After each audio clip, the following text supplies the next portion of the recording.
కాళేశ్వరం ప్రాజెక్టులో అవినీతి జరిగిందన్న ప్రచారంలో వాస్తవం ఉందని బాధ్యులపై చర్యలు తీసుకోవాలని సీఎం నాయకుడు వీరారెడ్డి డిమాండ్ చేశారు.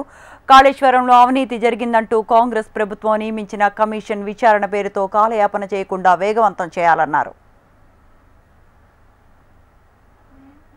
ఈరోజు కాళేశ్వరము కూలిపోయే విధంగా ఈ రకమైన డిజైన్ చేయడము, పగులు రావడము, ఈ రకంగా కిందికి నీళ్ళు వెళ్ళిపోవడం అనేది కూడా వాస్తవం.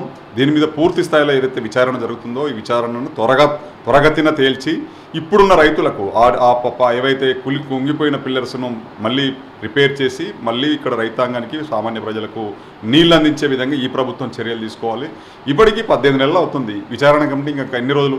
ఇప్పుడు త్వరగా పూర్తి చేసి ఇమీడియట్లీ ఈ విచారణలో తప్పులేంటో ఒప్పులేంటో బహిరంగంగా చెప్పాలి. చట్ట ప్రకారంగా చర్యలు తీసుకోవాలి. ప్రభుత్వం చట్టం తన పని తను చేసుకుంటూ వెళ్తుందన్నప్పుడు ఆ రకమైన చర్యలు తీసుకునే విధంగా చేపట్టాలని చెప్పేసి కోరుతున్నాం. ఇది కూడా కాలయాపన జరగొద్దు. ఇప్పటికీ ప్రభుత్వం కూడా, రాష్ట్ర ప్రభుత్వం వచ్చిన కాంగ్రెస్ ప్రభుత్వం కూడా ఇంకా విచారణ పేరు మీద రోజులు గడపొద్దని చెప్పేసి తెలియజేస్తూ ఈ మొత్తం వ్యవహారంలో దోషులను ఎవరినో తేల్చి ప్రజల ముందు ఉంచాలని చెప్పేసి చట్టపరంగా చర్యలు తీసుకోవాలని చెప్పేసి డిమాండ్ చేస్తాం.